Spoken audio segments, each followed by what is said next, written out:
Hello बच्चों, कैसे हैं आप। आज हम पढ़ेंगे यूनिट संख्या 8 जिसका नाम है डी एवं एफ ब्लॉक के तत्व। इस चैप्टर का तीसरा पार्ट, तीसरी वीडियो। तो आज हम एफ ब्लॉक तत्वों के बारे में पढ़ेंगे।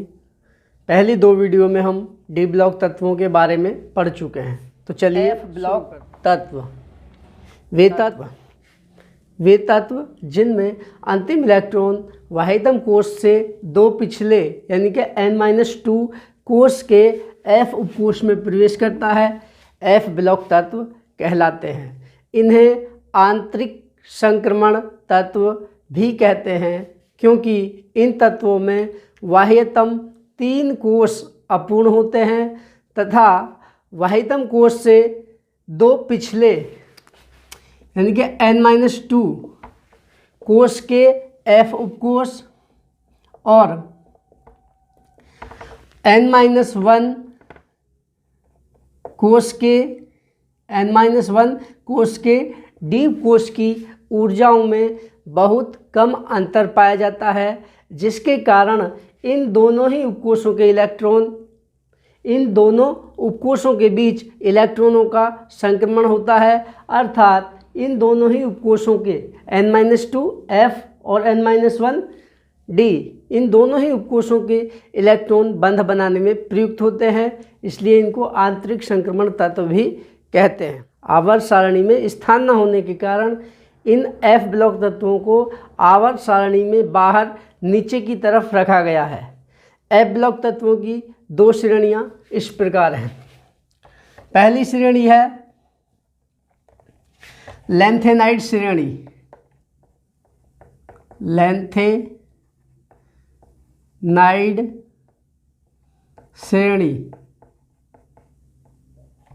लैंथेनाइड श्रेणी या 4F श्रेणी।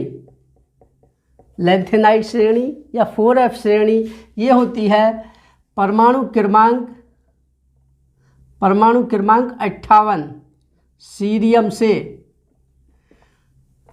परमाणु क्रमांक 58 यानी सीरियम से परमाणु क्रमांक 71 ये तत्व है आपका ल्यूटेशियम तक।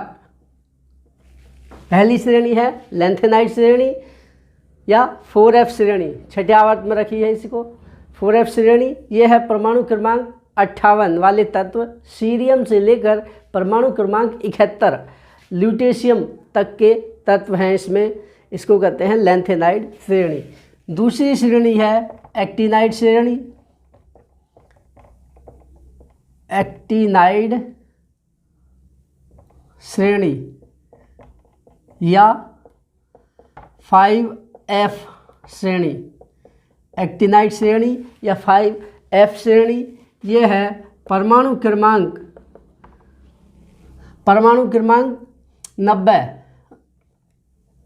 90 वाला तत्व है थोरियम। परमाणु क्रमांक 90 से लेकर परमाणु क्रमांक 103 लॉरेंशियम Lr तक। F ब्लॉक तत्वों की दो श्रेणियां हैं। पहली श्रेणी लैंथेनाइड श्रेणी जो कि 4F श्रेणी भी कहलाती है। ये शुरू होती है परमाणु क्रमांक 58 वाले तत्व सीरियम से लेकर परमाणु क्रमांक 71 वाले तत्व ल्यूटेशियम तक। इस श्रेणी में 14 तत्व हैं। दूसरी श्रेणी है एक्टिनाइड श्रेणी या 5F श्रेणी। यह श्रेणी प्रारंभ होती है परमाणु क्रमांक 90 वाले तत्व थोरियम से लेकर परमाणु क्रमांक 103 वाले तत्व लॉरेंशियम तक। इसमें भी 14 तत्व हैं।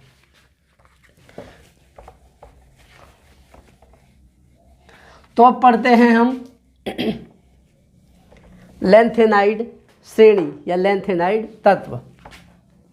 हेडिंग बना लेंगे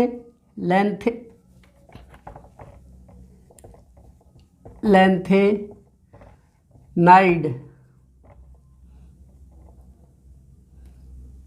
श्रेणी या लैंथेनाइड तत्व भी कह सकते हैं इसको।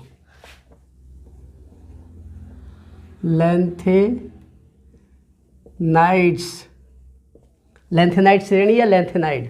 लेंथेनाइड श्रेणी आवर्त सारणी में के छठे आवर्त के थर्ड बी उपवर्ग में परमाणु क्रमांक 57 वाले तत्व लेंथेनम के साथ 14 तत्वों को रखा गया है, परमाणु क्रमांक 58 से परमाणु क्रमांक 71 तक। 58 से 71 तक के 14 तत्वों को रखा गया है। इन्हें लेंथेनाइड श्रेणी कहते हैं क्योंकि ये लेंथेनम परमाणु क्रमांक 57 वाले तत्व लेंथेनम के ग्रुप के साथ रखे गए हैं, लेंथेनम से प्रारंभ हो रहे हैं, इसलिए इनको लेंथेनाइड श्रेणी कहते हैं। यद्यपि लेंथेनम डी ब्लॉक तत्व है। लेंथेनाइड श्रेणी के तत्वों को दुर्लभ मृदा तत्व या रेयर अर्थ मेटल्स भी कहते हैं क्योंकि ये पृथ्वी पर बहुत ही कम मात्रा में और केवल ऑक्साइडों के रूप में पाए जाते हैं। लेंथेनाइड श्रेणी में 14 तत्वों को रखा गया है जो इस प्रकार है। परमाणु क्रमांक 58 वाला तत्व पहला लेंथेनाइड श्रेणी का सीरियम, जिसका सिंबल है Ce। 59 वाला तत्व प्रेसियोडाइमियम, इसका सिंबल है Pr। उसके बाद अगला तत्व है नियोडाइमियम, इसका सिंबल Nd। परमाणु क्रमांक 61 वाला तत्व प्रोमेथियम, इसका सिंबल Pm। उसके बाद अगला तत्व है परमाणु क्रमांक 62 वाला सैमेरियम, इसका सिंबल Sm। उसके बाद अगला तत्व 63 यूरोपियम, इसका सिंबल Eu। उसके बाद अगला तत्व है गैडोलिनियम, इसका सिंबल Gd। नेक्स्ट तत्व है परमाणु क्रमांक 65 वाला टर्बियम, इसका सिंबल Tb। उसके बाद 66 परमाणु क्रमांक वाला तत्व डिस्प्रोशियम, इसका सिंबल Dy। उसके बाद 67 वाला तत्व है होल्मियम का सिंबल Ho। उसके बाद 68 वाला तत्व है अर्बियम का सिंबल Er। उसके बाद 69 परमाणु क्रमांक वाला तत्व थूलियम, इसका सिंबल Tm। उसके बाद 70 परमाणु क्रमांक वाला तत्व है आइटरबियम, इसका सिंबल Yb। और परमाणु क्रमांक 71 वाला तत्व है ल्यूटेशियम का सिंबल Lu। तो ये तत्व हैं बच्चों F ब्लॉक तत्व की पहली श्रेणी लेंथेनाइड श्रेणी के तत्व। ये लेंथेनाइड कहलाते हैं तत्व क्योंकि ये स्टार्ट होते हैं सीरियम से। पहले एक तत्व है थर्ड बी ग्रुप में लेंथेनम, क्योंकि लेंथेनम वाले ग्रुप से स्टार्ट हो रहे हैं इसलिए इनको इस श्रेणी को कहते हैं लेंथेनाइड श्रेणी। पृथ्वी पर बहुत कम मात्रा में पाए जाते हैं, केवल ऑक्साइडों के रूप में, अल्प मात्रा में और ऑक्साइड के रूप में, इसलिए इनको ही कह देते हैं दुर्लभ मृदा तत्व। ठीक है, ये 14 तत्व हैं आवर्त सारणी के छठे आवर्त में के थर्ड बी ग्रुप में नीचे की तरफ रखा गया जिन्हें। ये श्रेणी है आपकी लेंथेनाइड श्रेणी के तत्वों का पहला गुण है इलेक्ट्रॉनिक विन्यास।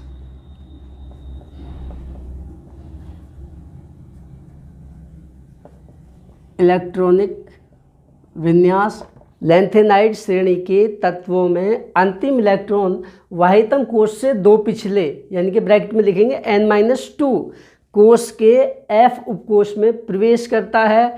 इसके वाहितम तीन कोशों का विन्यास इस प्रकार होता है।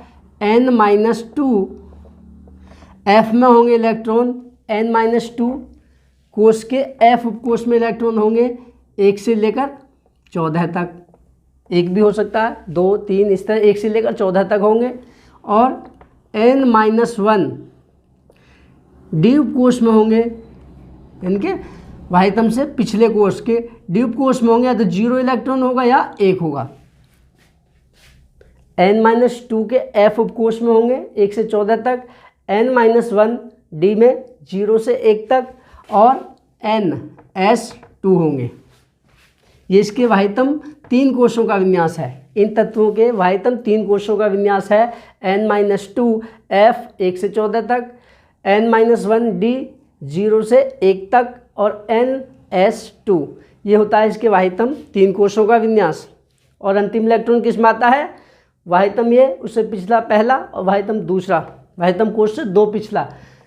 N-2 के F उपकोष में आएगा। ठीक है, तो देखते हैं अब इनका इलेक्ट्रॉनिक विन्यास। भाइतम दो कोषों का विन्यास ये होगा, N-2 F 1 से 14 तक, N-1 D में 0 से 1 तक और NS2। करते हैं अब इनका इलेक्ट्रॉनिक विन्यास। सीरियम है 58, इसका विन्यास करेंगे 1s2, 2s2, 2p6, 3s2, 3p6, 3d10, उसके बाद 4s2, 4p6, 4p6, उसके बाद 4f, अभी नहीं लिखेंगे कितने हैं, उसके बाद 5s2, 5p6, 5d1 और 6s2। तो इसमें आएगा एक इलेक्ट्रॉन, केवल जोड़ेंगे इन इलेक्ट्रॉनों को तो एक आएगा 4f1। ये अपवाद है, केवल इसमें डी में आ गया है, बाकी किसी तत्व में इनमें डी में नहीं रहेगा, केवल ये अंतिम ल्यूटेशियम है, इसमें 5d1 होगा। ध्यान दीजिए, केवल सीरियम एक अपवाद है जिसमें N-1 के डी में एक इलेक्ट्रॉन होगा, इसमें होगा और बाद में ल्यूटेशियम में होगा। बाकी में 5d उपकोष नहीं होगा, सीधे 5p6 के बाद 6s2 रहेगा, बाकी इलेक्ट्रॉन F में आएंगे।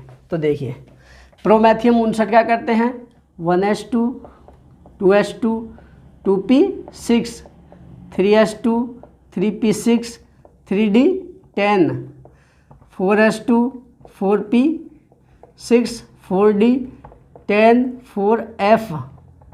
कितने हैं अभी बताएंगे,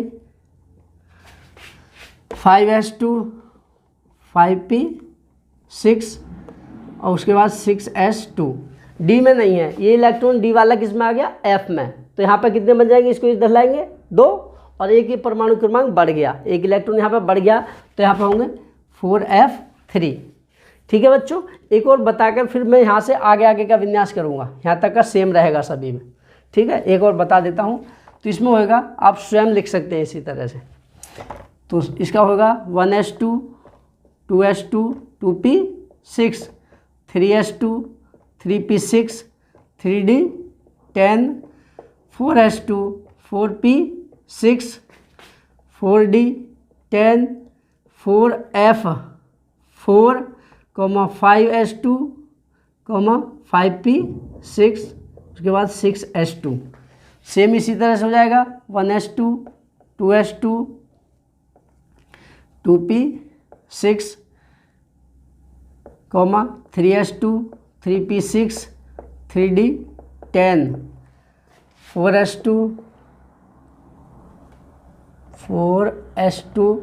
4p6, 4d10, 4f5, 5s2, 5p6, 6s2। ठीक है बच्चों, तो सेम इसी तरह से रहेगा, यहाँ तक का विन्यास एक जैसा रहेगा।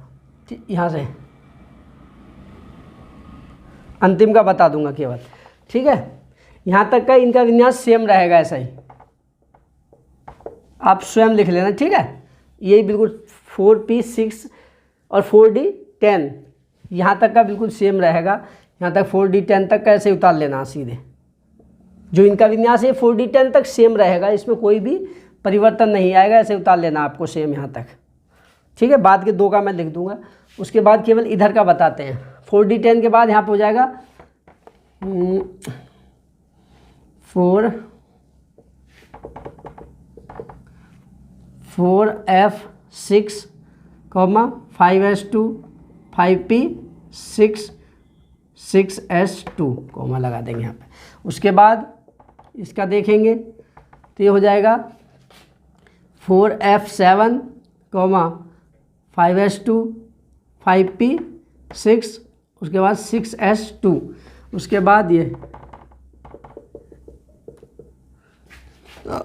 4f8, 5s2, 5p6, 6s2।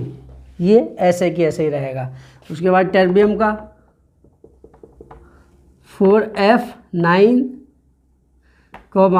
5s2, 5p6 और 6s2। उसके बाद डिस्प्रोशियम आएगा, डिस्प्रोशियम का 4f 10, 5s2 5p6 और 6s2। उसके बाद होल्मियम का 4f11 5s2 5p6 और 6s2। उसके बाद अर्बियम का 4f12 5s2 5p6 और 6s2। उसके बाद थोलियम Tm, इसका विन्यास 4f13 5s2 5p6 और 6s2। उसके बाद आइटरबियम और ल्यूटेशियम इनका पूरा कर देते हैं, बाकी सेम ऐसे ही रहेगा यहाँ तक का। तो इसका कर देते हैं 1s2, बाद के दो का एक जैसा कर ही दे रहा हूँ मैं, 1s2 2s2 2p6 पूरा लिखे दे रहा हूँ, बाकी आप ऐसे यहाँ तक का 4d तक का ऐसे उतार लेना। 2p6 3s2 3p6 3d10 4s2 4p6 4d10। 4f कितने रहेंगे अभी बताएंगे। देखिए 13 हो चुके थे यहाँ पे, 4f के 13, तो यहाँ पे हो जाएंगे 4f 14 14, 5s2 5p6 6s2। इसके बाद आया lutetium 1s2 2s2 2p6 3s2 3p6 3p6 के बाद 3d10 4s2 4p6 4d10 4f14 ही रहेंगे। f उपकोष में 14 ही इलेक्ट्रॉन होते हैं अधिकतम, 15 नहीं होंगे। तो f14, अब क्या बचा, एक इलेक्ट्रॉन बचा है यहाँ पर। 14 तो इसमें आ चुके थे, अभी अगला एक इलेक्ट्रॉन बढ़ा हो जाएगा 5d में, जैसे यहाँ पर था 5d1, यहाँ पर 5d1 आ जाएगा केवल, 5s2 5p6 5d1 6s2। तो d1 किस में है, केवल ल्यूटेशियम में 5d1 और सीरियम में, केवल दो में ही देखिए ये है 5d1, बाकी में 5s2 5p6 उसके बाद 6s2 है। केवल इन दोनों में 5d1 में है, बाकी में 4f में इलेक्ट्रॉन आएंगे। तो बच्चों ये है इनका इलेक्ट्रॉनिक विन्यास। यहाँ पर आप सेम ऐसे ही 4d तक के ऐसे ही कर लोगे, 1s2 2s2 2p6 3s2 3p6 3d10 4s2 4p6 4d10 तक लिखते जाओगे ऐसे, फिर आगे करें। ठीक है, तो इस तरह से ये हो गया इनका विन्यास। अंतिम इलेक्ट्रॉन आ रहा है सभी में वाह्यतम कोश के f उपकोष, मतलब वाह्यतम कोश से दो पिछले, वाह्यतम छठा, छठे में से दो घटाएंगे 4 था 4, 6 में से 2 गए 4, चौथे कोश के f उपकोष में भर रहे हैं इलेक्ट्रॉन। ठीक है, तो इसके बाद अगला पॉइंट आपका दूसरा पॉइंट है इसमें ऑक्सीकरण अवस्था। ऑक्सीकरण अवस्था, ध्यान से सुनिए बच्चों। ऑक्सीकरण अवस्था, सभी लेंथेनाइड तत्व, लेंथेनाइड को जो शॉर्ट में एल एन भी दिखा देते हैं, इन तत्वों को शॉर्ट में क्या लिख देते हैं हम, एल एन, लेंथेनाइड, देखिए एल और यहाँ से एन, लेंथेनाइड शॉर्ट में एल एन दिखा देते हैं सभी तत्वों को। इन सभी को कंबाइंड रूप से लेंथेनाइड कहेंगे तो एल एन भी दर्शा देते हैं।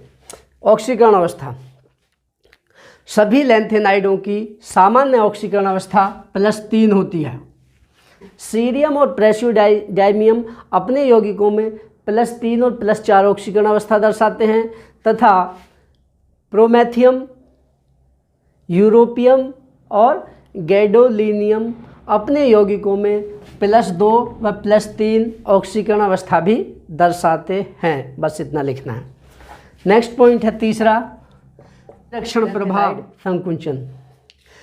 लेंथेनाइड श्रेणी में परमाणु क्रमांक बढ़ने के साथ साथ सीरियम से लेकर ल्यूटेशियम तक नियमित क्रम में परमाणु त्रिज्या घटती जाती है।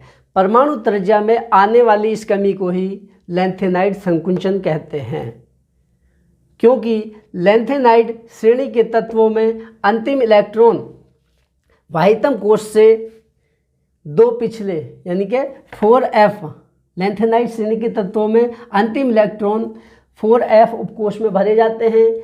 चूँकि 4f उपकोष का यानी कि f उपकोष का वाह्यतम कोष के इलेक्ट्रॉनों के प्रति परिरक्षण प्रभाव दुर्बल होता है, जिसके कारण वाह्यतम कोष के इलेक्ट्रॉनों पर लगने वाला प्रभावी नाभिकीय आवेश का मान बढ़ता जाता है और जिससे परमाणु क्रमांक बढ़ने के साथ साथ उसी क्रम में परमाणु त्रिज्या घटती जाती है। यही लैंथेनाइड संकुचन कहलाता है।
लैंथेनाइड संकुचन के प्रभाव।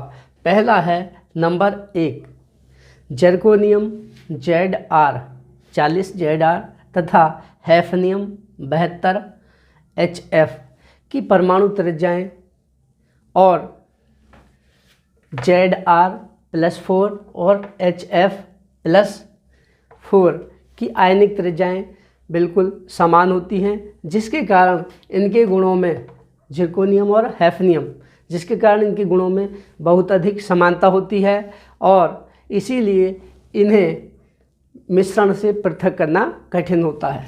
नंबर 2, लैंथेनाइड संकुचन के कारण 5D श्रेणी के तत्व 5D श्रेणी के तत्व लैंथेनाइड संकुचन के कारण 5D श्रेणी के तत्व 3D श्रेणी की अपेक्षा गुणों में गलत हो गया यार, फिर से बोलो। नंबर 2, लैंथेनाइड संकुचन के कारण 4D श्रेणी के तत्व गुणों में 3D श्रेणी की अपेक्षा 5D श्रेणी से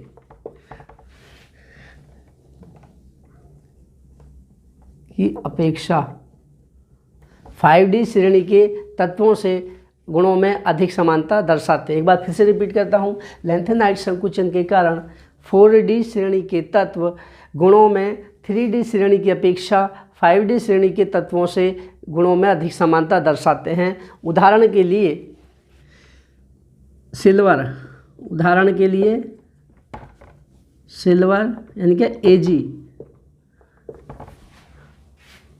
सिल्वर गुणों में कॉपर की अपेक्षा, गुणों में कॉपर यानी कि Cu की अपेक्षा गोल्ड से, गोल्ड यानी कि सोने, गोल्ड Au से अधिक समानता दर्शाती है। कह सकते हैं उदाहरण के लिए सिल्वर Ag गुणों में कॉपर Cu की अपेक्षा गोल्ड Au से गुणों में अधिक समानता दर्शाती है। नंबर 3, लैंथेनाइड संकुचन के कारण Yttrium+3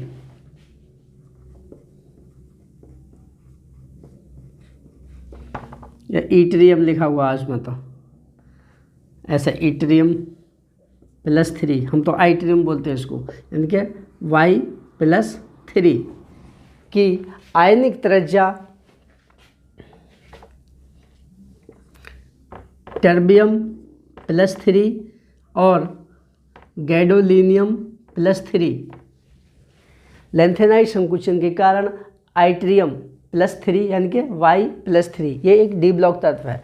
Yttrium+3 की आयनिक त्रिज्या टर्बियम+3 Tb+3 और गैडोलिनियम+3 Gd+3 की आयनिक त्रिज्या के लगभग बराबर होती है, जिसके कारण